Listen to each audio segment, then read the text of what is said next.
The wind howled through Chernigov on the 19th of January, 1950, carrying with it the kind of cold that seeps into bones and never quite leaves. Deep beneath the Trinity Eileen Monastery, in a semi-basement cell hidden from the eyes of a regime that had declared war on God himself, an 82-year-old man lay dying. His name was Lavrenty, though the Soviet state knew him only as a designation in an NKVD file.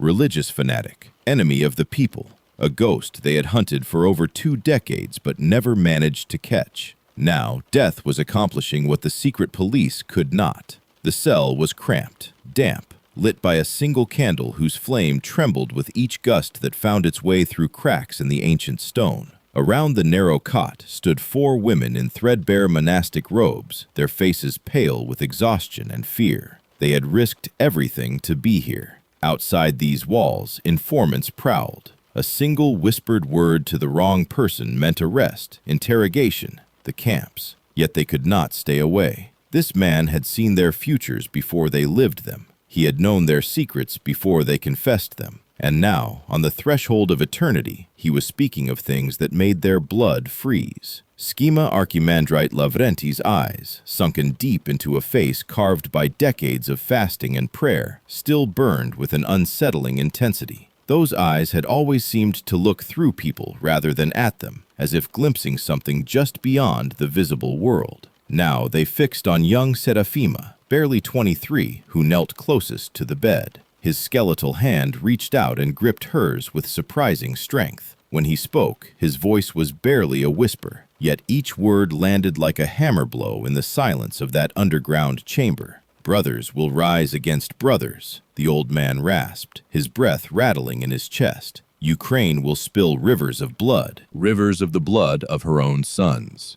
Serafima's hand trembled in his grip. She did not understand. How could she? In 1950, Ukraine and Russia were sister republics of the Soviet Union, bound together by ideology, by history, by the iron will of Moscow.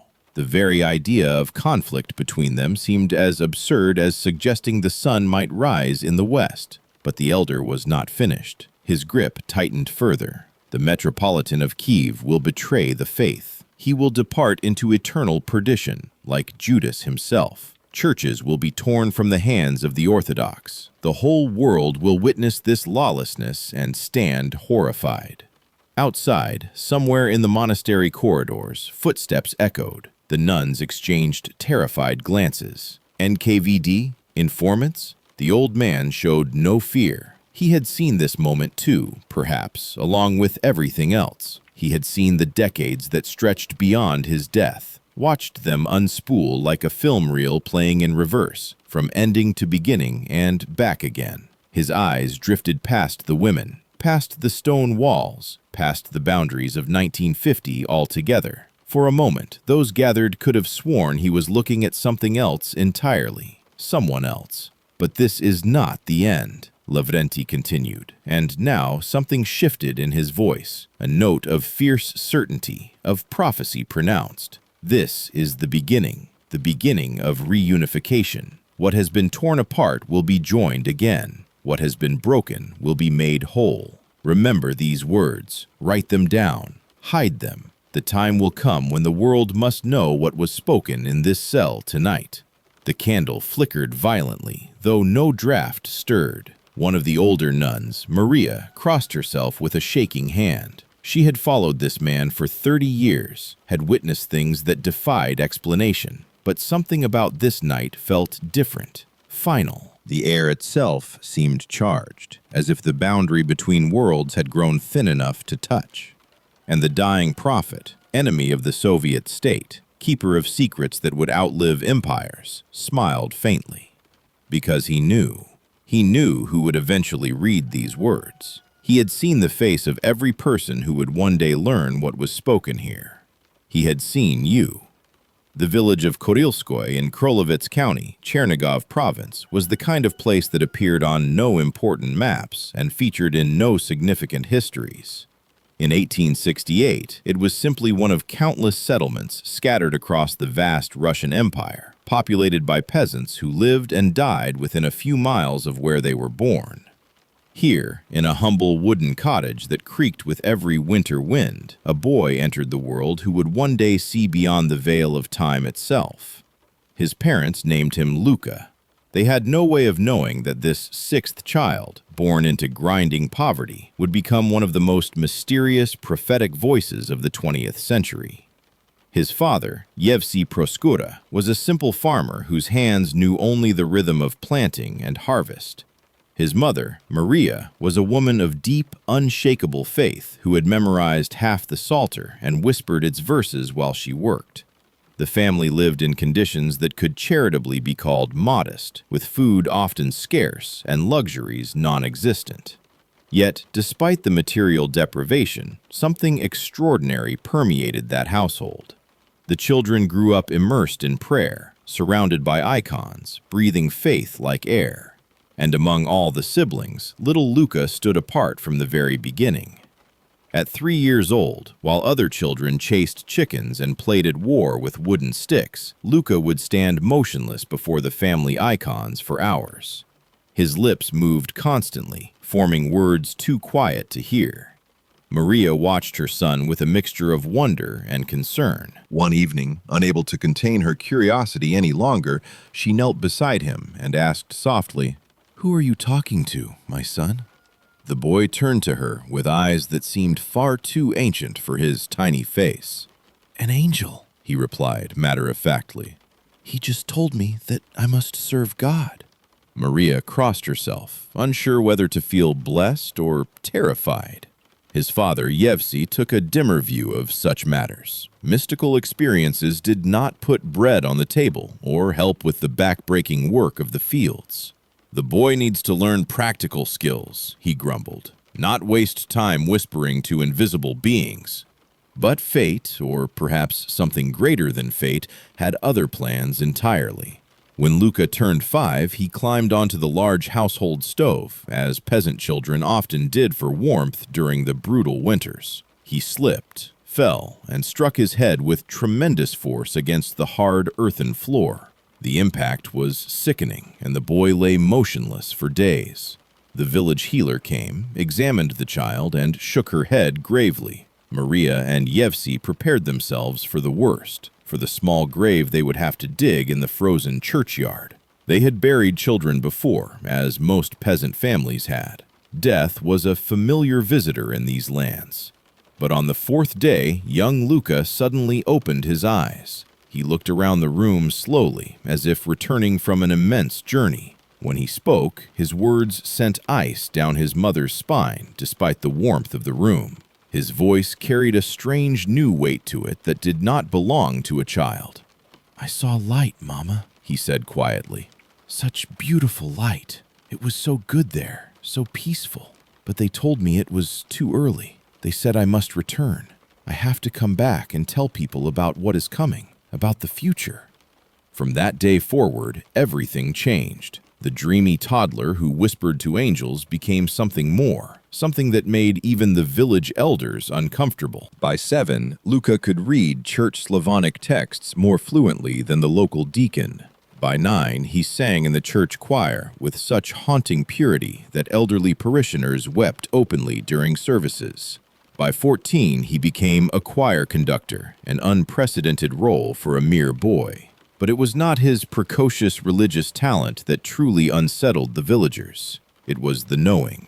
Luka would approach people with warnings that proved uncannily accurate. "Do not go to the market tomorrow," he told old Pyotr Kovalchuk one autumn evening. "Trouble awaits you there." The old man laughed dismissively and went anyway. He fell from his cart, shattered his leg, and spent a month bedridden. He told everyone who would listen. Similar stories multiplied. The boy knew things. He saw things no child should see. The villagers began to whisper a word that carried immense weight in that deeply religious society. They called him blessed, or perhaps cursed. In rural Russia, the line between the two was razor thin. The journey from Luka Proskura, peasant boy of Korilskoy, to the man who would become one of the most hunted spiritual figures in Soviet history spanned more than 2 decades of wandering, seeking, and transformation. At 18, Luka made a decision that shocked his family to its core. He announced his intention to leave home and enter monastic life, not at some nearby monastery where he might occasionally visit, but at the distant Chernigov hermitage, days of travel away. His father protested bitterly. Who would help with the endless work of the fields? But his mother understood with the quiet certainty of her faith. Her son had been called by something greater than earthly duty. Luka departed with nothing but a small bag and a wooden cross hanging against his chest. He did not look back. The years that followed were a pilgrimage through the hidden spiritual landscape of the Russian Empire, a journey from one monastery to another, each stop adding new layers to his understanding of prayer, scripture, and the mysteries that lay beyond ordinary perception. He learned to fast until his body became transparent to his will. He learned to pray until the boundary between himself and the divine grew thin as morning mist. And always, the gift that had manifested in childhood continued to develop, sharpen, and deepen into something that would eventually shake the faith of hardened skeptics. In 1912, at the age of 44, Luka's wanderings brought him to the Trinity Ilyin Monastery in Chernigov, one of the most ancient holy sites in all of Rus, founded in the 10th century when Christianity was still young in these lands. The walls had witnessed a millennium of prayer, invasion, fire, and rebirth. Now they would witness another transformation. On the 9th of March, in a ceremony unchanged for centuries, Luka Proskura ceased to exist. Through the sacred rite of Tonsure, he died to the world and was reborn as the monk Lavrenty, a new name for a new life, though the gift remained unchanged, burning ever brighter. Archimandrite Alexei, the monastery's abbot, was a perceptive man who recognized immediately that this new brother was no ordinary monk. After the tonsure ceremony, he drew Lavrenty aside and spoke words that would prove prophetic in ways neither man could fully grasp. "Brother Lavrenty," the abbot said quietly, "God has given you a special gift. Guard it carefully. Times are changing, and soon this gift will be needed by many." How right he was. Within 5 years, the world Lavrenty knew would be utterly destroyed. The Russian Empire would collapse into chaos, revolution, and blood. 1917 arrived like a thunderclap from hell itself. The Bolsheviks seized power, and with them came an ideology that viewed religion as poison, churches as obstacles, and monks as parasites to be exterminated. The era that Father Lavrenty would later call the Great Apostasy had begun. Across the former empire, churches were dynamited or converted into warehouses. Icons were burned in public bonfires. Priests were shot in their vestments or shipped to labor camps in the frozen north. The Trinity Ilyin Monastery found itself under the hostile gaze of the Cheka, the new regime's secret police, who arrived with search warrants and departed with counter-revolutionary literature, meaning gospels and saints' lives. Monks disappeared in the night, never to return. Some were executed immediately, their bodies dumped in unmarked graves. Others faced slower deaths in the camps, worked and starved until their bodies simply gave out. Father Lavrenty watched his brothers vanish one by one, yet somehow, miraculously, he remained untouched. He made a decision that would define the next 3 decades of his life. He went underground, quite literally. His cell was relocated to a semi-basement chamber, its entrance carefully camouflaged to appear as nothing more than a storage area. By day, he existed in silence and prayer. By night, he became a lifeline for desperate souls. Word spread through whispered networks that defied Soviet surveillance. There was a holy man in Chernigov, hidden somewhere beneath the monastery, who could see the future and heal the sick. People came in secret, traveling by night along paths that avoided main roads, risking arrest or worse for a few moments with the underground elder. The NKVD knew he existed. In 1929, they opened an official file. Religious fanatic exerting harmful influence on the working masses. They placed a bounty on his head. They planted informants in the networks of believers. They sent agents to arrest him. And here the story takes its most inexplicable turn, one that would be repeated again and again over 20 years. Every single agent sent to capture Father Lavrenty left without making an arrest. Some reported they simply could not find the hidden cell, though they had detailed directions. Others claimed they found the entrance, but felt physically unable to descend the stairs, as though invisible hands held them back. The most disturbing reports came from those who actually reached the elder. They described a paralysis that gripped them the moment his eyes met theirs, an inability to speak or move, followed by an overwhelming urge to flee. The file grew thicker with each failed attempt, each inexplicable occurrence. The Soviet state, which denied the existence of God, found itself confronting something it could not arrest, could not silence, and absolutely could not explain away. The 1930s descended upon the Soviet Union like a biblical plague, though the regime that orchestrated the suffering denied the very existence of biblical anything. Stalin's Great Terror transformed the nation into an abattoir of paranoia and denunciation, where a careless word at breakfast could mean a bullet in the skull by dinner. Quotas for arrests were handed down like production targets. Executioners worked in shifts to keep pace with the paperwork. The NKVD expanded its network of informants until neighbors spied on neighbors, children reported parents, and trust itself became a casualty. Amid this machinery of death, the persecution of religion reached its most savage intensity. Churches did not merely close during those years. They exploded, their domes collapsing inward as dynamite charges reduced centuries of sacred architecture to rubble and dust. Across the vast Soviet territory, bells that had rung for generations were melted down for industrial use. Icons that had survived Mongol invasions and Napoleonic wars were fed to bonfires, while party officials watched approvingly. Priests faced particular cruelty, as if their very existence was an insult that demanded creative punishment. Some were hanged from the bell ropes of their own churches. Others were forced to renounce their faith publicly before being shot anyway. And yet, in this meticulously administered hell, something impossible persisted. Through networks invisible to the all-seeing state, word continued to spread about the hidden elder in Chernigov. Father Lavrenty's underground cell became a destination for the desperate, a pilgrimage site for those who had nowhere else to turn. They came by night, these seekers, traveling paths that wound through forests and avoided checkpoints. They came knowing that discovery meant arrest at minimum, execution at worst.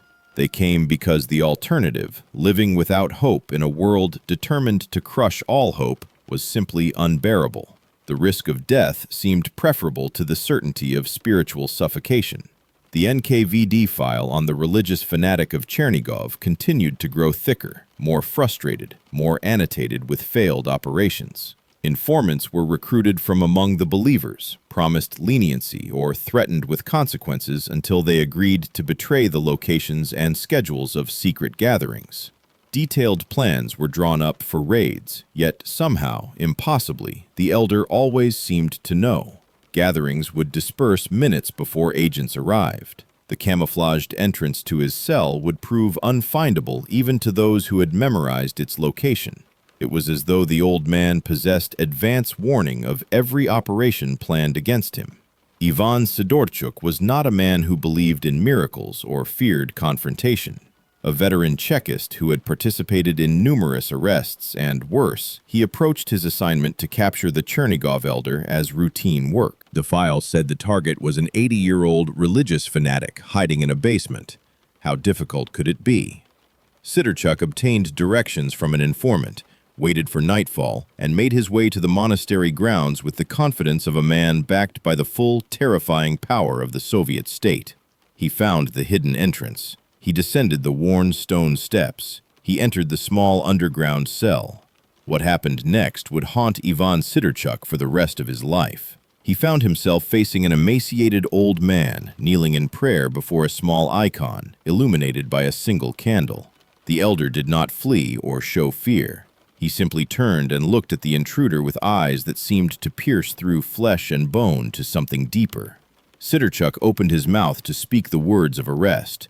Nothing came out. He tried to step forward. His feet would not move. He described it later as feeling roots suddenly sprouting from his soles, growing down through the stone floor, anchoring him in place with supernatural force. Paralysis gripped his entire body while his mind screamed in confusion.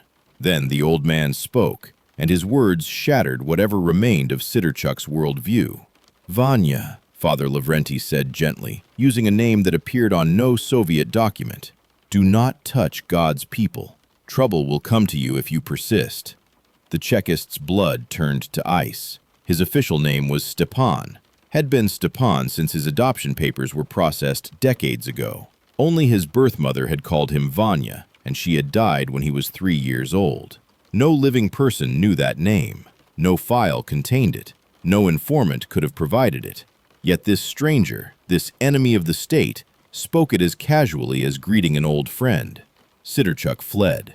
He never filed a report about that night, never spoke of it officially, and never attempted to return to that underground cell. Years later, after the system he served had begun its own slow collapse, he would tell his story to anyone who would listen.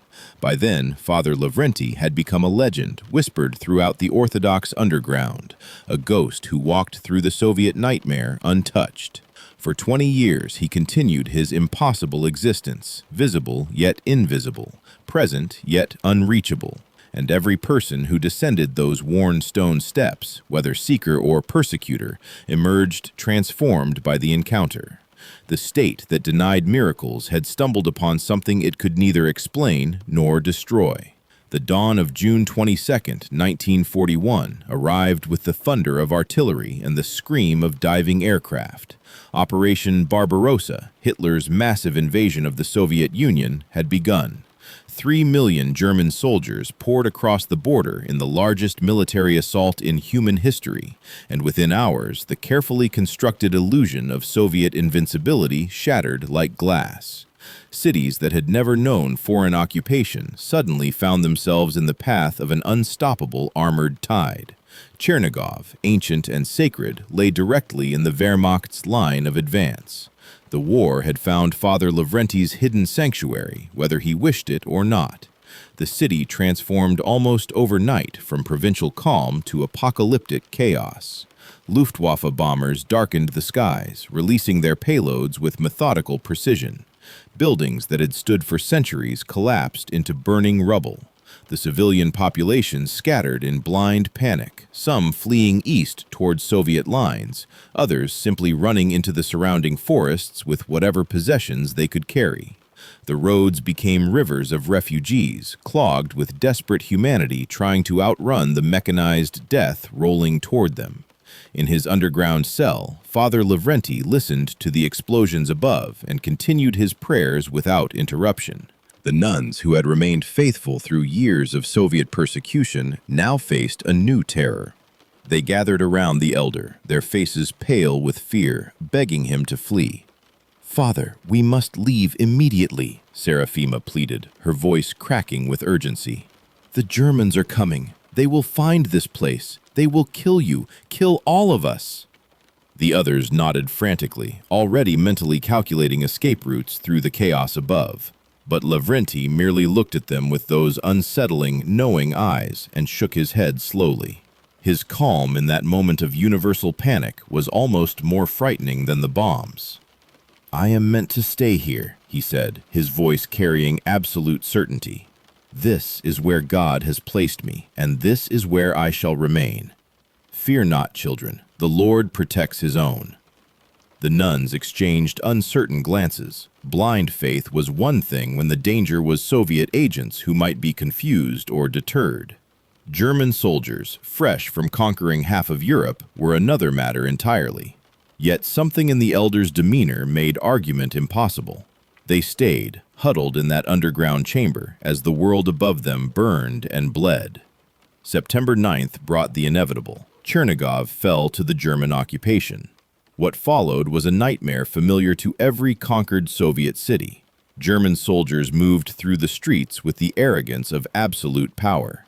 Executions began almost immediately, targeting Jews, communists, and anyone deemed suspicious or simply inconvenient. The occupiers requisitioned buildings, seized food supplies, and established the brutal order of military governance. Patrols searched systematically for partisans, hidden soldiers, and anyone who might pose a threat. The Trinity Ilian Monastery, with its ancient buildings and suspicious underground chambers, should have been an obvious target for investigation. Yet something inexplicable protected it. Grigory Tkachenko, a local man who had remained in the city, would later recount a scene that defied rational explanation. He watched from hiding as a German patrol conducted a thorough search of the monastery grounds. An officer, methodical and professional, moved through the area, examining every potential hiding spot. At one point, the officer stepped directly onto the wooden trap door that concealed the entrance to Father Lavrenty's cell. He stood there for several seconds, looking around with apparent confusion. His boots were literally touching the boundary between discovery and concealment. Then, as if responding to some invisible suggestion, he simply walked away and continued searching elsewhere. Throughout the occupation, Father Lavrenty continued his ministry in defiance of all logic and danger. By night, in that cramped underground space, he performed secret liturgies for those brave enough to attend. They came as they had always come, the desperate and the grieving, the starving and the hopeless. The congregation had changed from Soviet persecutees to German occupation survivors, but the need remained the same. People who had lost everything, who watched their neighbors shot and their homes requisitioned, sought the one thing the elder could provide. They sought truth, even when truth was terrible, and hope, even when hope seemed absurd. And the elder gave them both, in measures that shocked his listeners. "The war will be long," he told them, his voice quiet but unwavering in the candle-lit darkness. "Longer than anyone imagines. Millions will perish. The suffering will exceed anything this land has known." The listeners shuddered, though this was hardly news to those already living through daily horrors. But then Lavrenty continued, and his words took on the unmistakable cadence of prophecy. "But Russia will triumph. The enemy will be crushed in his own lair. Our soldiers will march through Berlin, and afterward, Holy Rus will rise to become a great power among the nations." In 1943, with German forces still occupying vast stretches of Soviet territory, with the outcome of the war genuinely uncertain, such predictions sounded like fantasy or madness. The tide had begun to turn at Stalingrad, yes, but final victory remained distant and far from guaranteed. Yet when desperate souls asked the elder directly when this promised triumph would come, Father Lavrenty answered without a moment's hesitation. "May of 45, he said. "Spring.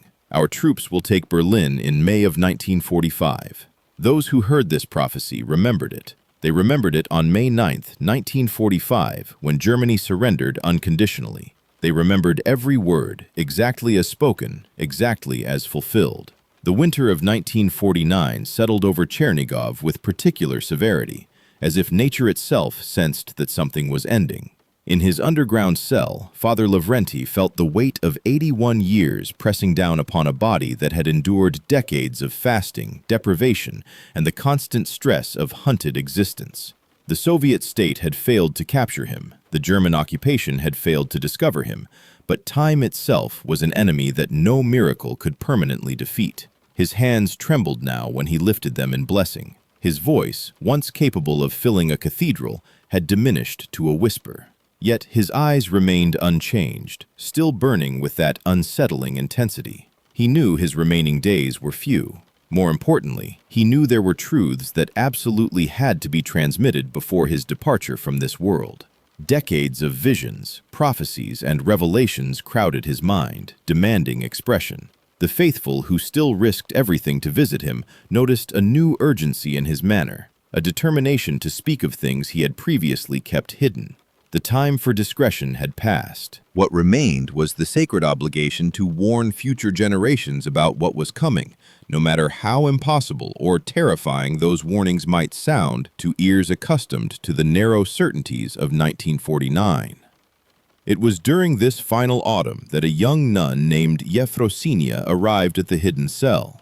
She had traveled from western Ukraine, the territories recently annexed by the Soviet Union after the war, and her face glowed with naive enthusiasm. The political situation that seemed catastrophic to others appeared to her as providential unity. She knelt before the elder with tears of joy streaming down her cheeks. "Father, at last we are united," she exclaimed breathlessly. "Ukraine, Russia, Belarus, all together as one Soviet family. The wars are over. We can finally live in peace as brothers and sisters." Her optimism filled the cramped cell like sunlight. Father Lavrenty studied the young woman for a long, uncomfortable moment. His ancient eyes seemed to look not at her, but through her, into distances she could not perceive. When he finally spoke, his heavy sigh seemed to carry the weight of centuries. "Child," he said softly, "you rejoice too soon, far too soon." Yefrosinia's smile faltered. The other nuns present shifted uneasily, recognizing the tone that preceded the elder's most disturbing revelations. "A time will come," Lavrenty continued, "when Ukraine will separate from Russia, and such turmoil will begin that the entire world will shudder at what it witnesses. Brother will rise against brother. Blood will flow like rivers." The young nun's face drained of color. Such words made no sense in 1949. Ukraine and Russia were bound together by Soviet ideology, by shared sacrifice in the recent war, by centuries of intertwined history. Separation seemed as impossible as separating a heart from the body it sustained. But Father Lavrenty was not finished. He spoke of events that would unfold decades hence, painting a picture so detailed and specific that Yefrosinia's trembling hands could barely keep pace as she wrote. He described the fall of Soviet power itself, temples reopened across the land, bells ringing again after generations of enforced silence. "But do not be deceived by this apparent freedom," the elder warned, his voice gaining strength despite his physical frailty. "It will be a trap.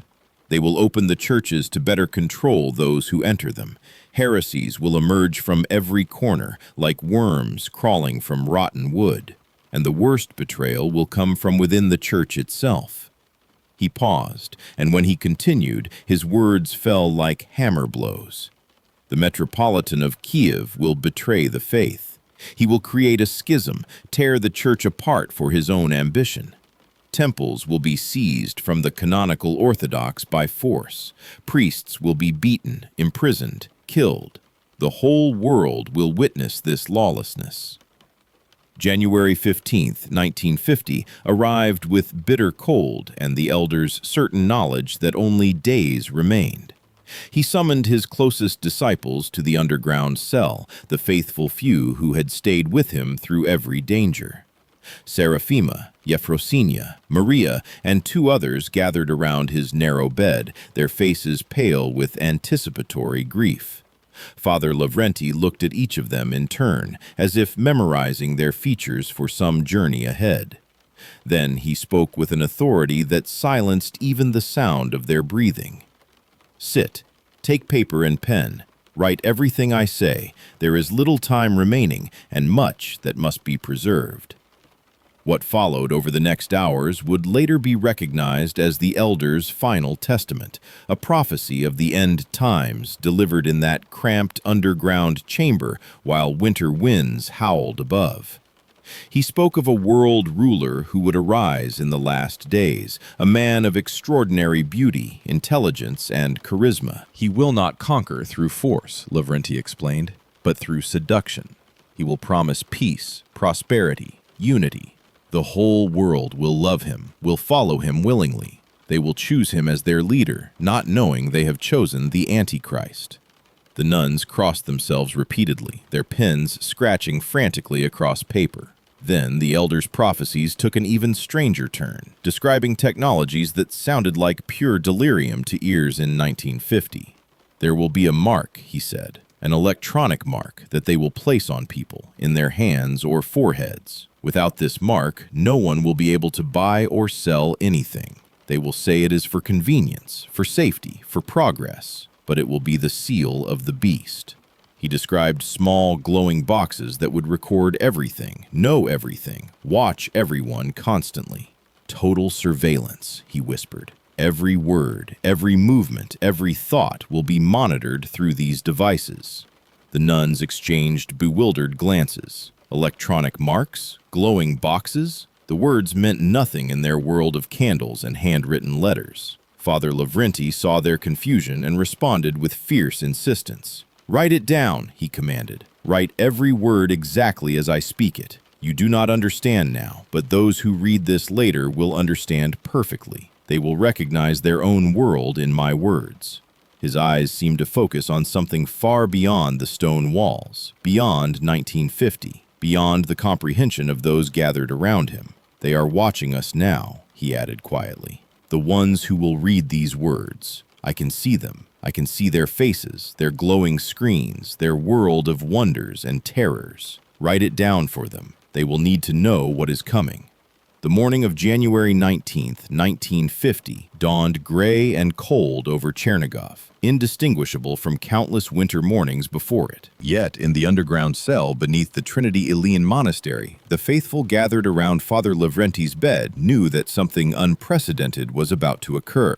The elder had grown weaker throughout the night, his breathing becoming shallow and irregular, his pulse fading like distant footsteps walking away. Around 9 o'clock, as pale winter light filtered through the cracks above, he opened his eyes one final time.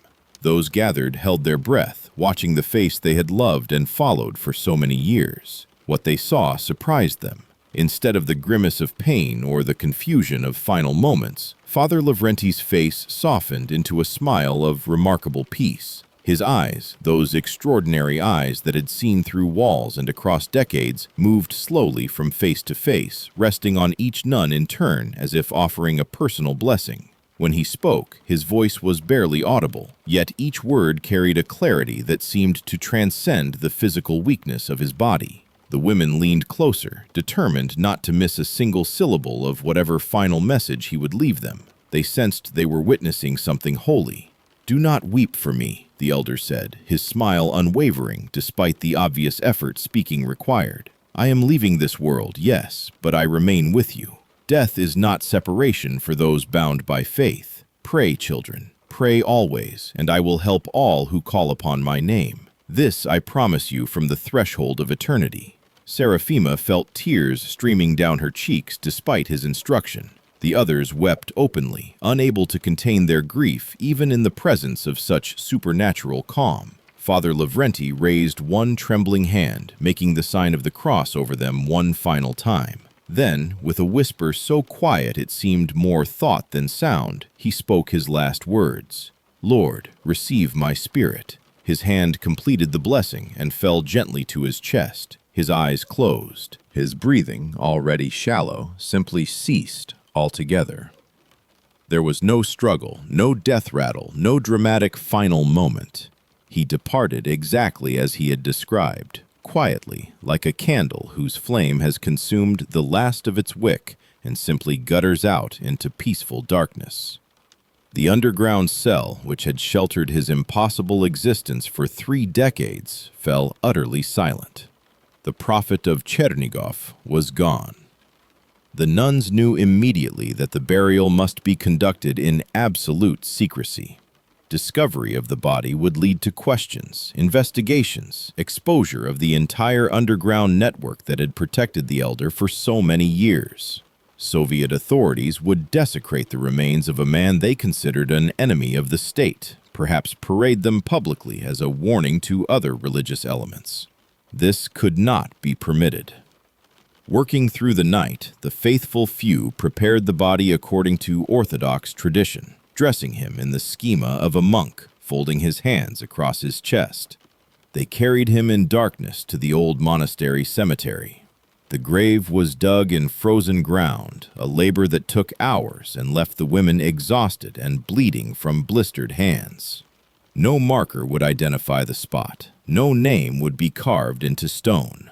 The cross they placed was simple and anonymous, identical to dozens of others scattered across the ancient burial ground. Father Lavrenty, who had evaded Soviet capture for over 20 years, would continue evading them even in death. As dawn approached, the small group offered final prayers over the unmarked mound of earth and dispersed into the shadows. They believed, perhaps naively, that the secret would remain safe with them. They were wrong. The hunt had already begun. Soviet intelligence had long suspected that the religious fanatic of Chernigov possessed writings, prophecies, teachings that circulated among the underground faithful, With his death confirmed through informant networks, the urgency to locate and destroy these documents intensified dramatically. Dead men could become martyrs, and martyrs' words carried power that living prisoners could not match. The KGB understood perfectly well that controlling a narrative meant controlling the documents. Whatever the elder had written must be found and burned before copies could spread beyond containment. February 1950 brought the inevitable assault. KGB agents descended on the Trinity Ilyin Monastery with official documentation authorizing a comprehensive inventory inspection. The pretext fooled no one. Everyone understood the real mission: locate and seize the papers of Father Lavrenty by any means necessary. The search that followed lasted 3 full days and nights, a systematic ransacking that left no corner unexamined. Agents tore apart living quarters, probed walls for hidden compartments, overturned furniture, and scattered belongings with methodical thoroughness. The nuns who had attended the elder were subjected to interrogation and worse. Seraphima, identified as a primary target due to her close association with the deceased, endured treatment that left her bruised and bleeding. Agents demanded to know where the writings were hidden. They threatened her with imprisonment, with the camps, with consequences too terrible to name. She maintained her composure through hours of questioning, repeating that she knew nothing of any special documents. Her interrogators did not believe her, but they could not break her. Other nuns faced similar treatment. Maria suffered a dislocated shoulder. Yefrosinia was held in isolation for 48 hours without food or water. None of them revealed anything. The reason for their successful resistance was simple. There was nothing at the monastery to find. Seraphima had proven far cleverer than her persecutors imagined. One day before the raid, acting on an intuition she would later describe as divine warning, she had taken extraordinary precautions. The precious writings, accumulated over Father Lavrenty's final months, were divided into 3 separate portions. The first she sewed carefully into the stuffing of a mattress belonging to a laywoman who lived far from the monastery. The second she sealed into a cavity within a church wall, mortaring the stones back into place with her own hands. The third she entrusted to Anna Kovalyova, a faithful woman who buried it in an iron box beneath an apple tree in her garden. The KGB departed the monastery empty-handed and furious. 3 days of intensive searching, multiple interrogations, and considerable violence had produced exactly nothing, but the failure only sharpened their determination. Round-the-clock surveillance was established on every nun associated with the deceased elder. Their movements were tracked, their contacts noted, their correspondence intercepted and examined. The state was patient. The state had resources. Sooner or later, someone would make a mistake, lead them to the hidden documents, reveal the location of the dangerous prophecies. The hunters settled in to wait, not knowing that they were beginning a chase that would last decades and ultimately fail completely. The surveillance was constant and suffocating. Every time Seraphima left the monastery grounds, she felt the weight of watching eyes. Agents made no effort to conceal their presence, understanding that visible observation created its own form of psychological pressure. They wanted her nervous, wanted her to make mistakes, wanted the constant stress to eventually crack her resolve and lead them to whatever documents remained hidden. But the young nun who had held Father Lavrenty's hand as he died possessed reserves of courage that her persecutors severely underestimated. Fear became her companion, but it did not become her master. Instead, it sharpened her thinking. She understood with perfect clarity that passive concealment was not enough. The 3 hidden caches might remain undiscovered for months, perhaps years, but eventually, time and chance would work against them. A renovation might expose the documents sealed in the church wall. A new owner might dig up the garden where the iron box lay buried. The mattress might be discarded or destroyed. Father Lavrenty's prophecies, his final testament to future generations, existed in only 3 fragile copies. If those were lost, his words would vanish from history as completely as if he had never spoken them. The obligation to preserve demanded something more sophisticated than mere hiding. Seraphima began searching discreetly for someone who could help multiply the precious documents. The task required specific qualities: absolute trustworthiness, access to writing materials, skill sufficient to produce legible copies, and circumstances that would not attract KGB attention. For months, her quiet inquiries led nowhere. Then, through the whispered networks that connected underground believers across the Soviet Union, she heard about a young seminary student named Pavel Mironenko. He possessed something increasingly rare in that era of typewriters and official forms: a beautiful calligraphic handwriting developed through years of copying sacred texts. More importantly, his faith was unshakable. The first meeting took place in conditions of extreme caution.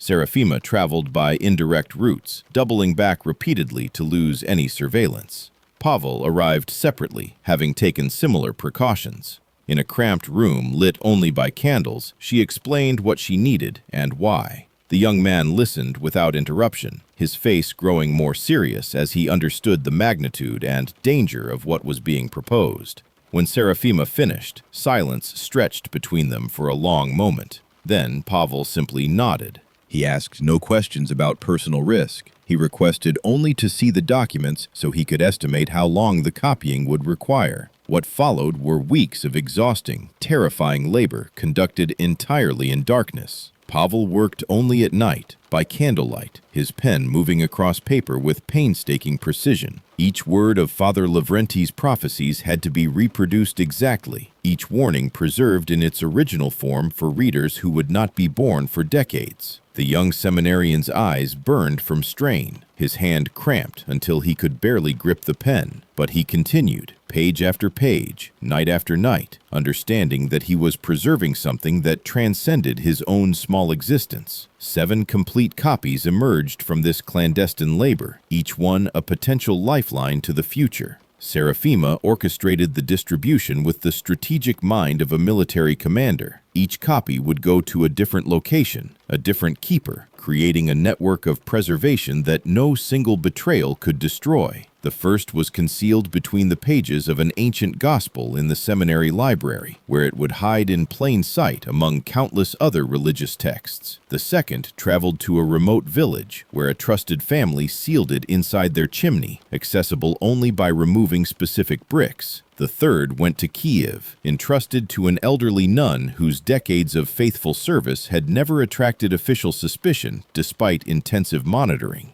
The fourth copy journeyed to Moscow itself, hidden in the apartment of a believing schoolteacher who maintained an outward appearance of perfect Soviet conformity while secretly preserving forbidden religious materials. The fifth found its way to Odessa, where an underground priest incorporated it into his own cache of prohibited texts, guarded with his life. The sixth destination surprised everyone involved: Lviv in western Ukraine, where Greek Catholics, themselves persecuted and driven underground, agreed to shelter the Orthodox elders' writings. Theological differences dissolved before the shared necessity of survival. The final copy remained with Serafima herself. This seventh copy was not an oversight, but a calculated sacrifice. Serafima reasoned with cold logic that the KGB would eventually find something. Their resources were vast, their patience infinite, their network of informants constantly expanding. When they finally achieved success, they needed to believe they had captured everything. A single discovered copy, treated as the complete archive, would satisfy their bureaucratic requirements and end the active hunt. The other 6 would remain dormant, sleeping in their scattered hiding places, waiting for the day when the Soviet system itself would weaken enough to allow resurrection. The plan required someone to absorb the blow of discovery. In 1953, the inevitable occurred. An informant, identity never confirmed, betrayed Serafima's possession of documents to KGB handlers. Agents descended on her residence without warning, conducting a search that combined thoroughness with deliberate destruction. They found the copy she had kept precisely for this purpose, hidden in a location difficult enough to discover that her possession would seem like a genuine secret rather than bait. The documents were seized with evident satisfaction. Here at last was the evidence they had sought for 3 years, the dangerous writings of the religious fanatic who had defied the state even in death. The interrogation that followed lasted 7 days and tested the absolute limits of human endurance. Seraphima was questioned continuously, denied sleep, denied adequate food, subjected to physical abuse designed to break her will without leaving permanent damage. Where are the other copies? Who else has these documents? Give us names, locations, networks. The questions came in endless variations, repeated by rotating teams of interrogators who watched for any inconsistency in her responses. She told them the same thing throughout. There are no other copies, no other locations, no networks. This is everything. And remarkably, she spoke the truth as she had constructed it. She genuinely possessed no other documents. The 6 remaining copies existed beyond her direct knowledge or control, scattered across the Soviet Union in locations she had deliberately avoided memorizing in detail. Under torture, she could not betray what she did not know. The KGB, frustrated but eventually satisfied that they had recovered the complete archive, sentenced her to 15 days of imprisonment and released her with a warning. They considered the matter closed. A file was marked complete. Bureaucratic satisfaction was achieved, and in chimneys and libraries and hidden compartments across the land, 6 copies of Father Lavrenty's Prophecies continued their patient wait for a future that had not yet arrived. The 1980s began like all Soviet decades before them, with the assumption of eternal continuity. The system that had crushed churches, imprisoned believers, and hunted men like Father Lavrenty seemed as permanent as the frozen Siberian earth. Yet, beneath the surface, invisible cracks were spreading through the foundations of the communist edifice. Economic stagnation, technological backwardness, and the exhaustion of ideological fervor combined to create conditions that no one fully understood until the collapse was already underway. When Mikhail Gorbachev introduced his policies of glasnost and perestroika, he intended to reform and strengthen the Soviet system. Instead, he unleashed forces that would destroy it entirely. Glasnost, meaning openness, began loosening the suffocating grip of censorship that had controlled Soviet information for 7 decades. Subjects previously forbidden gradually became discussable. Historical crimes were acknowledged. Religious persecution was questioned. The iron certainty that had characterized official discourse developed rust spots of doubt. For the underground faithful who had preserved their beliefs through generations of oppression, these changes arrived like the first warm winds of an unexpected spring. Seraphima, now elderly and frail, watched the transformation with emotions too complex to name. She had waited nearly 4 decades for this moment, never quite believing it would actually arrive. By 1987, Seraphima knew her own death was approaching. The body that had endured interrogation, imprisonment, and decades of surveillance was finally surrendering to simple age. She had outlived the Soviet system's confident predictions of religion's inevitable extinction. She had outlived most of those who had persecuted her. But the sacred task entrusted to her remained incomplete. Father Lavrenty's prophecies still lay hidden across the former Soviet Union, their locations known only to her. If she died without transmitting this knowledge, the elder's final testament might remain buried forever, lost to the very future generations he had addressed. On her deathbed, surrounded by the flickering light of icon lamps, Seraphima summoned her confessor, Father Ambrose. He was a man she had known for decades, whose faith and discretion had been tested repeatedly without ever failing. When he arrived at her bedside, she pressed a folded paper into his trembling hands. The paper was old, worn soft by years of careful handling, covered with markings that meant nothing to the uninitiated. "Here," she whispered, her voice barely audible, "are the locations where copies of Father Lavrenty's prophecies remain hidden. I have guarded this secret for 37 years. Now it passes to you." Father Ambrose studied the crude map with its cryptic notations, understanding immediately both the significance and the difficulty of what was being asked. Seraphima continued, summoning strength from reserves that should have been long exhausted. "Retrieve them," she commanded. "Publish them. The time has finally come." The elder spoke of a day when his words would be needed, when the faithful would require his warnings. That day is approaching. Do not fail him. Do not fail those who will read his prophecies and recognize their own world in his visions. She died 3 days later, her final breath carrying the piece of duty completed after a lifetime of faithful waiting. Father Ambrose proved himself worthy of the trust placed in him. He was not a young man, and the task before him was daunting. The locations marked on Seraphima's map spanned thousands of kilometers, from village chimneys to city apartments, from seminary libraries to Greek Catholic hiding places in western Ukraine. Soviet bureaucracy still functioned, travel still required explanations, and the KGB, though weakened, had not entirely disappeared. Yet Father Ambrose possessed something that official obstacles could not defeat: absolute determination forged in decades of underground faith. He spent an entire year traveling to every marked location, following trails that had gone cold over nearly 4 decades. The results were mixed, but ultimately sufficient. 3 of the original 7 copies had survived intact, preserved by faithful keepers who had guarded their charges through decades of danger without ever knowing the full significance of what they protected. 2 additional copies were recovered in damaged condition, their pages partially destroyed by moisture seepage that had penetrated their hiding places over the years. Careful work could still extract most of their contents, but one location yielded nothing at all. The house in Odessa where an underground priest had hidden the 5th copy no longer existed. Urban development had demolished the building years earlier, and whatever lay concealed within had been destroyed along with it. 5 copies out of 7. Father Ambrose considered this an acceptable loss, and perhaps even a miracle. 37 years of Soviet power, with all its surveillance and persecution, had failed to locate any of the hidden caches. The documents that survived provided multiple sources for verification, allowing damaged sections in one copy to be reconstructed from intact passages in another. By 1990, Father Ambrose had assembled a complete text of Father Lavrenty's Prophecies, ready for the publication that Seraphima had commanded.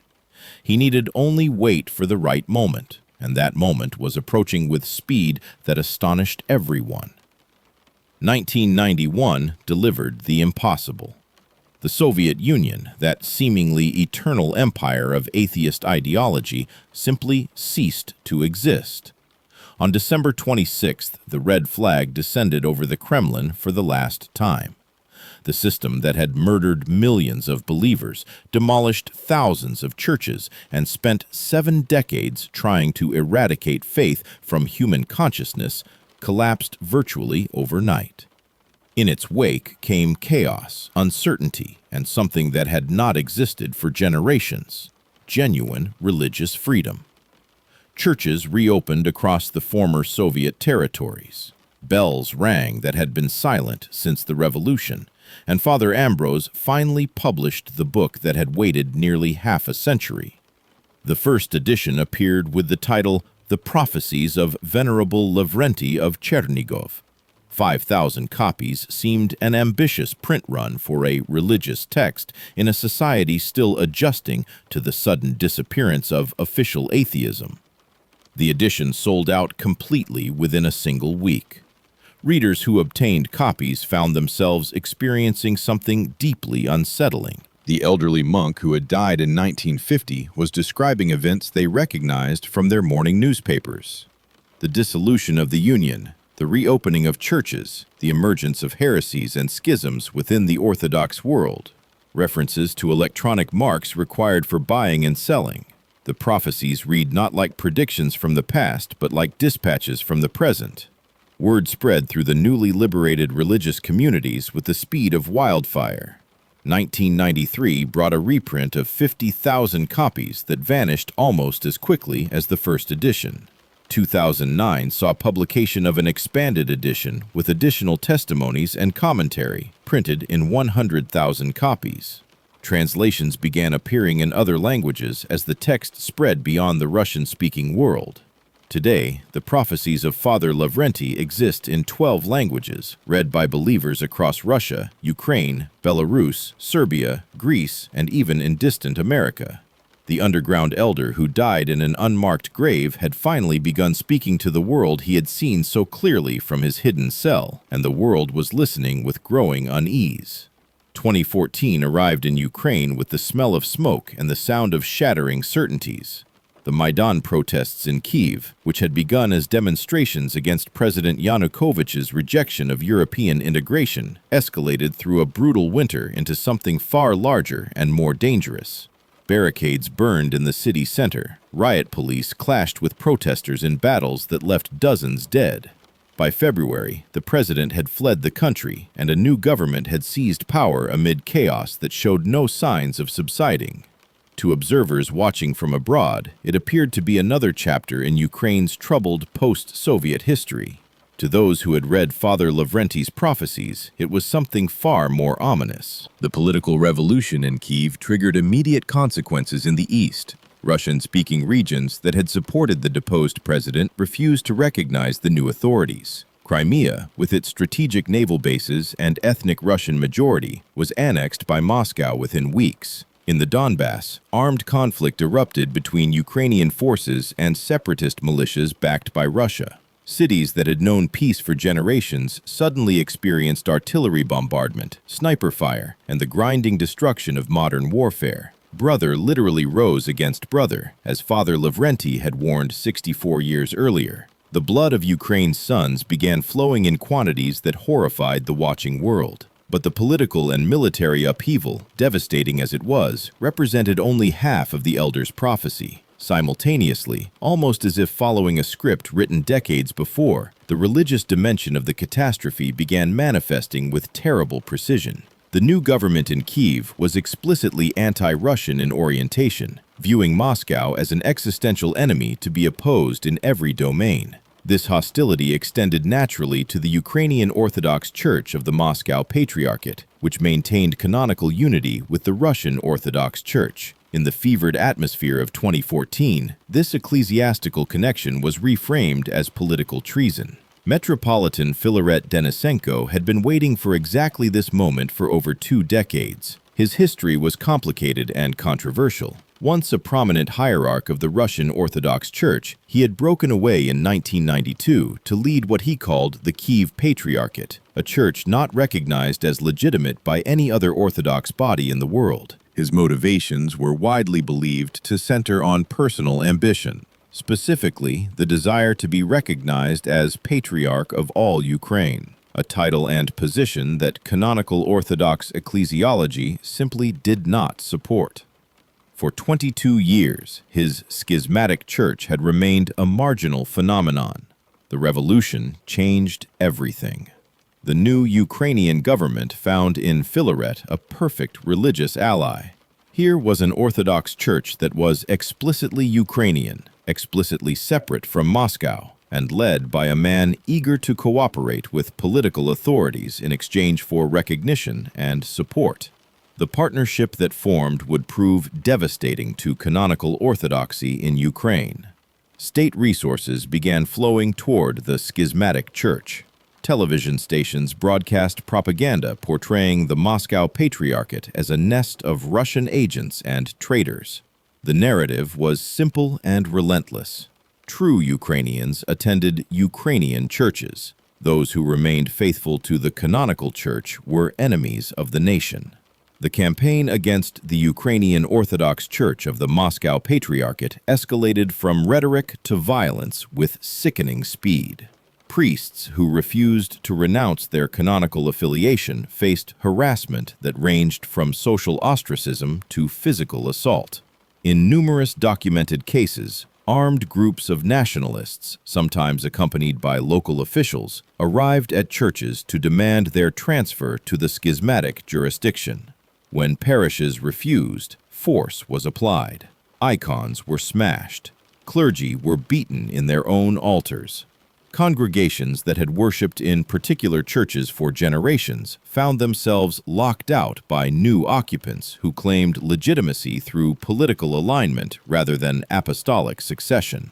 The village of Petitia in Cherkasy region provided one of many horrifying examples. When armed men arrived to seize the Church of the Nativity of the Mother of God, elderly parishioners attempted to block the entrance with their own bodies. Maria Kovalchuk, an 83-year-old grandmother, was knocked to the ground in the confrontation. She suffered a heart attack on the church steps and died before medical help could arrive. In Rivne, Father Ioan Levitsky was beaten in his own altar by attackers who fractured his ribs and left him with a severe concussion. From his hospital bed, he whispered to visitors words that had been spoken 64 years before. The elder Lavrenty said this would happen, but he also said we would endure. By 2018, the statistics had become numbing in their horror. Over 70 churches had been forcibly seized from the canonical Ukrainian Orthodox Church. Approximately 200 clergy and laypeople had been physically assaulted in documented incidents. 3 deaths were officially confirmed, though many believed the actual number was higher, with some victims succumbing to injuries or stress-related conditions that were not directly attributed to the persecution. International religious freedom organizations issued reports expressing grave concern. The Orthodox world watched with growing alarm as one of its largest and most ancient communities faced systematic destruction. Yet the worst was still to come. January 2019 brought the culmination that Father Lavrenty had foreseen with such disturbing accuracy. Patriarch Bartholomew of Constantinople, claiming historical rights that other Orthodox churches disputed, granted autocephaly to a newly created Orthodox Church of Ukraine. This new body was formed primarily from Filaret's schismatic Kiev Patriarchate, absorbing its structures and clergy despite their lack of canonical recognition. The decision sent shockwaves through global orthodoxy. The Russian Orthodox Church severed communion with Constantinople. Other Orthodox churches were forced to choose sides in a schism that threatened to tear the entire Orthodox world apart.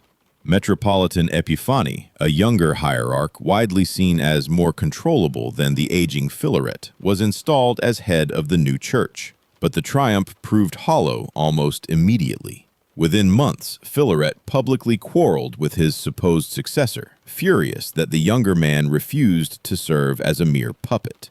The schismatic movement that had promised Ukrainian religious independence instead delivered internal conflict, canonical chaos, and international scandal. Orthodox Christians around the world watched in horror as the situation unfolded exactly as an elderly monk had described in 1950. His words echoed across the decades with terrible relevance.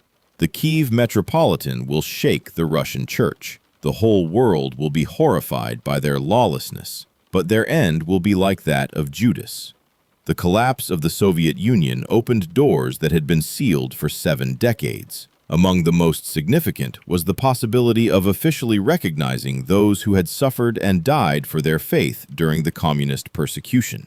The Russian Orthodox Church and its affiliated bodies began the painstaking process of examining countless cases of martyrs, confessors, and holy men and women who had maintained their witness despite imprisonment, torture, and death.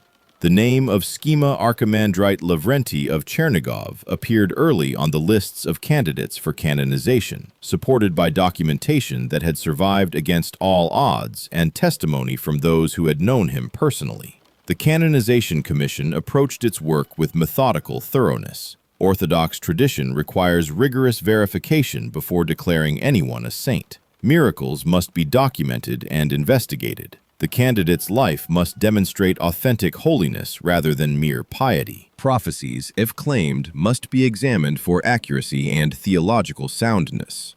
In Father Lavrenty's case, the commission found itself confronting evidence that exceeded normal parameters. The prophecies recorded by his disciples in the 1940s and 50s were demonstrably accurate regarding events that had occurred decades after his death. Testimonies of healings and interventions stretched back to the weeks immediately following his burial. The investigation continued for months, gathering witness statements, medical records where available, and the precious documents that Father Ambrose had assembled from the scattered hiding places. Commission members traveled to Chernigov to examine the sites associated with the elder's life and ministry. They interviewed elderly believers who remembered the underground church of the Soviet era, some of whom had personally received blessings or counsel from Father Lavrenty before his death.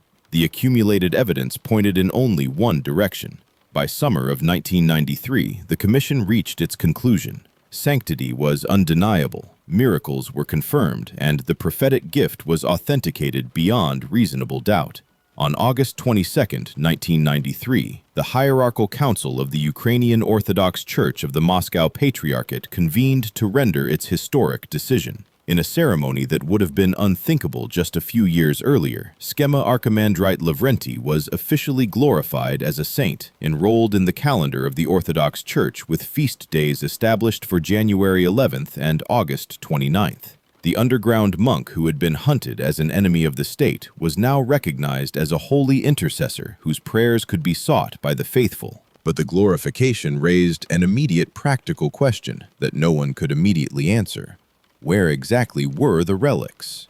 Father Lavrenty had been buried in secret, at night, in an unmarked grave on the old monastery cemetery.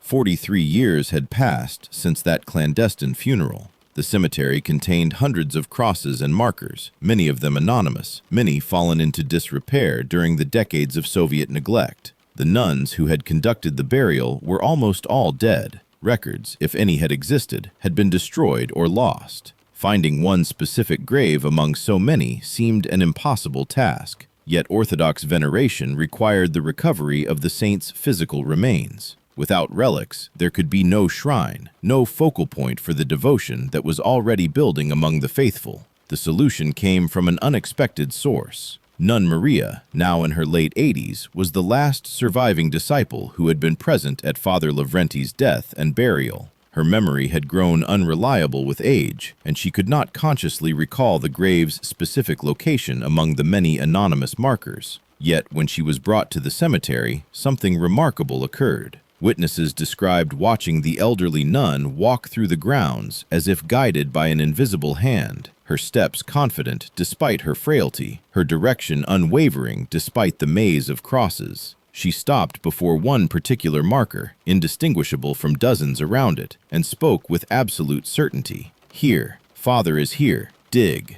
The excavation began with prayers and proceeded with careful reverence. Workers removed earth that had lain undisturbed for over 4 decades, digging deeper until their shovels struck wood. The coffin that emerged was remarkably intact, its construction having resisted the decay that should have consumed it long ago. Those present held their breath as the lid was carefully removed. What they found inside defied every expectation based on natural processes. Father Lavrenty's body had not decomposed. After 43 years in the ground, without embalming, without any preservation treatment, in a simple wooden coffin, the remains were incorrupt. Medical experts summoned to examine the discovery found themselves confronting something outside their professional experience. The skin had dried but remained whole, covering the skeleton without the expected putrefaction. The monastic schema in which he had been buried showed no signs of rotting. His hands were still folded across his chest in the form of a cross, exactly as the nuns had arranged them on the night of his burial. His face wore an expression of profound peace, as if he were merely sleeping rather than dead for nearly half a century. The scientists could offer no natural explanation. The Church required none. Incorruption of relics was a recognized sign of holiness, a physical testimony to spiritual reality that transcended ordinary understanding. September 12, 1993, became a day that Chernigov would never forget. The translation of St. Lavrenty's relics from the cemetery to their permanent home in Trinity Cathedral drew crowds that exceeded all expectations. 10,000 people processed through the ancient city streets, following the sacred remains carried in solemn procession. Many wept openly. Some had waited their entire lives for this moment, had preserved their faith through decades of persecution while hoping for vindication that had finally arrived. The bells of churches that had been silent for generations rang out across the city. The underground elder had emerged, at last, into the light. The miracles that followed the translation seemed to accelerate beyond any possibility of systematic documentation. Within the first week, a woman from Kharkiv Kyiv, who had been diagnosed with stage 4 cancer, visited the newly installed Relics. She had been told her condition was terminal, that treatment was pointless. She touched the glass covering the saint's remains and prayed with the desperation of someone facing imminent death. 7 days later, her doctors ordered new tests to establish a baseline for palliative care.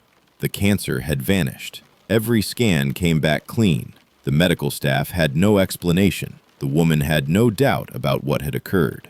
Stories multiplied faster than they could be recorded. A man from Moscow, having lost his job and watching his marriage disintegrate, traveled to Chernigov in despair. He prayed at the shrine for guidance, for help, for any sign that his life could be salvaged. Within days of returning home, he received an unexpected job offer, better than his previous position. His wife, moved by some shift she could not explain, agreed to attempt reconciliation. The family that had been hours from dissolution found itself restored. In Minsk, a teenager lay in a coma following a devastating car accident. Doctors prepared his parents for the likelihood that he would never awaken. His mother obtained a small relic of Saint Lavrenty, a fragment of cloth that had touched his remains. She placed it against her son's forehead and prayed. He opened his eyes the next morning. By 2005, the registry maintained at Trinity Cathedral contained over 1,000 documented cases of miraculous interventions attributed to Saint Lavrenty's intercession. Each entry represented a life transformed. Cancers cured, marriages saved, addictions broken, children healed, despair lifted, faith restored. The underground monk who had spent 30 years hiding from Soviet persecution had become one of the most actively venerated saints in the Slavic Orthodox world. Pilgrims arrived daily from Ukraine, Russia, Belarus, and beyond, seeking the help of one who had seen their troubles coming decades before they were born, and who continued, from beyond the grave, to offer the hope he had provided in that cramped underground cell. The year 2025 marks 75 years since Father Lavrenty drew his final breath in that hidden cell beneath the Trinity Ilian Monastery. 3/4 of a century have passed, yet his prophecies have never felt more immediate, more urgent, more terrifyingly relevant. The words he whispered to frightened nuns by candlelight now read like dispatches from tomorrow's headlines. What seemed like the ravings of a dying mystic in 1950 has become the documented reality of the 21st century. The world he described, dismissed as impossible by his contemporaries, is the world we now inhabit. The schism in Ukraine that he foretold with such precision has torn the Orthodox world apart exactly as he warned. The metropolitan who betrayed the faith, who created division for personal ambition, who brought lawlessness that horrified observers worldwide, appeared precisely on schedule. Churches have been seized from canonical believers by force. Priests have been beaten, imprisoned, driven from their parishes. The blood of brothers has soaked Ukrainian soil since 2014, escalating into full-scale conflict in 2022. Every element of the elder's vision has manifested with accuracy that defies coincidence or lucky guessing. The technological prophecies have proven equally precise. Electronic marks for buying and selling, incomprehensible nonsense in 1950 now describe the infrastructure of daily commerce.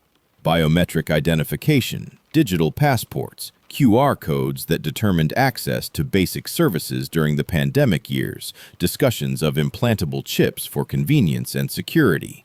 All of this emerged exactly as the elder described. The small glowing boxes that record everything, know everything, watch everyone constantly, sit in nearly every pocket on the planet. Smartphones have become extensions of human consciousness, tracking movements, purchases, conversations, relationships. Total surveillance arrived not through jackbooted tyranny, but through consumer convenience. The sanctions against Russia that Father Lavrenty predicted have materialized with remarkable thoroughness. Since 2014, Western nations have implemented wave after wave of economic restrictions, attempting to isolate and weaken Moscow through financial pressure. The information warfare he described fills every news cycle, with competing narratives battling for dominance across digital platforms.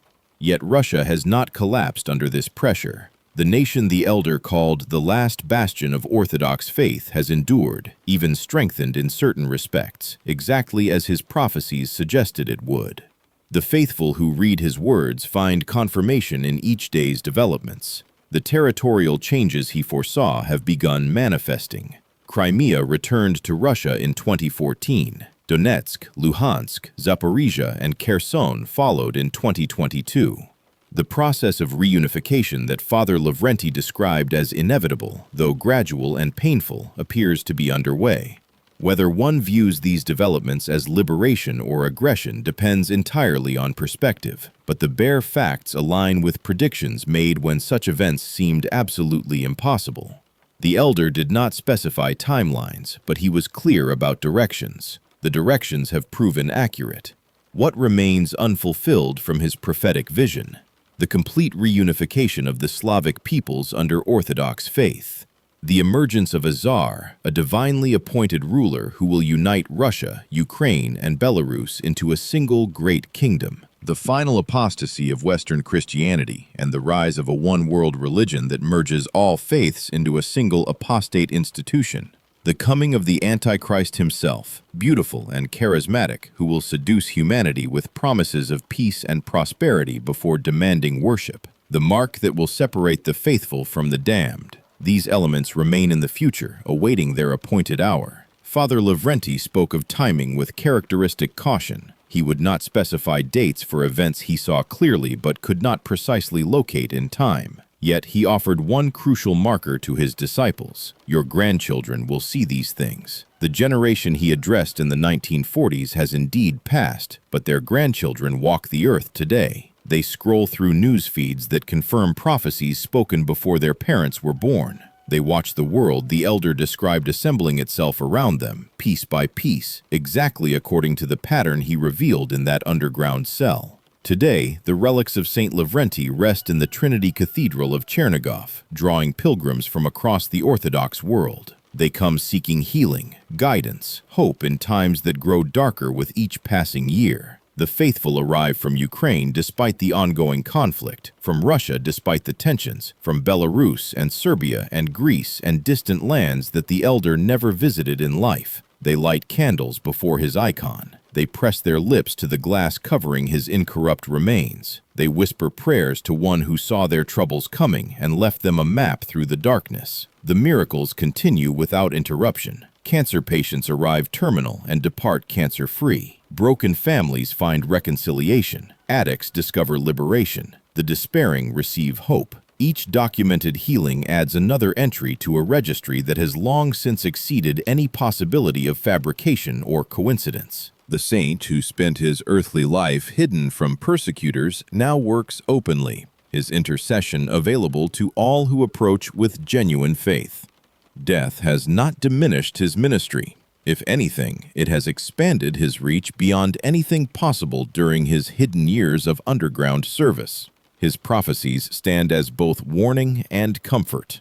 Yes, terrible things are coming. Wars and rumors of wars, schisms and betrayals, persecutions and apostasies, the rise of Antichrist and the seduction of nations. Father Lavrenty did not spare his listeners the darkness he perceived approaching, but he also promised that the faithful would endure. Russia would stand when other nations fell. The Orthodox faith would survive when other confessions surrendered to the spirit of the age. A remnant would refuse the mark, would flee to forests and mountains if necessary, would preserve true Christianity until the Lord himself returned to judge the living and dead. 75 years ago, in a cramped underground cell, an old man died clutching a young nun's hand. He was buried secretly in an unmarked grave by followers who feared discovery. The Soviet state that hunted him has ceased to exist. The ideology that declared war on God has been consigned to history's graveyard. Yet his words remain, multiplied now into millions of copies, translated into 12 languages, read on glowing screens that he described before transistors were invented. The underground elder speaks louder in death than he ever could in life. His prophecies echo across decades, reaching ears that were not yet created when he first spoke them. The choice he presented to his disciples remains the choice before each person who encounters his words today. Believe or dismiss, prepare or ignore, stand with the faithful remnant or follow the world into apostasy. Father Lavrenty delivered his message with complete clarity. He warned of the price of faithfulness and the cost of compromise. He promised that those who endured would be saved and those who accepted the mark would be lost. He left no room for comfortable middle ground, for lukewarm accommodation, for having it both ways. The times he described demand decision, and those times have arrived. The elder's final recorded words carry across 3/4 of a century with undiminished force. Do not be afraid. Yes, darkness is coming, but we know how the story ends. Christ has conquered, and those who remain with Christ will conquer alongside him. Pray, believe, love, and you will be saved. These words sustained believers through Soviet persecution, through Nazi occupation, through decades of underground faith. They sustain believers now in an age that increasingly resembles the end times Father Lavrenty described with such disturbing accuracy. The map he left leads through darkness, but it leads ultimately to light. In that underground cell, as his life faded, the elder looked past the stone walls, past 1950, past the boundaries of his own mortality. He saw faces he would never meet in the flesh. He saw generations unborn. He saw you reading these words, confronting the same choice his original disciples faced. His message reaches across time like a hand extended in darkness. Take it or leave it. The prophet has spoken. The prophecies are fulfilling themselves before our eyes. What remains is simply this: what will you do with what you now know? If this story has moved you, if the prophecies of Father Lavrenty have opened your eyes to patterns you had not previously perceived, then I invite you to continue this journey. Watch the other videos on this channel, where we explore more hidden histories and suppressed prophecies that the world needs to hear.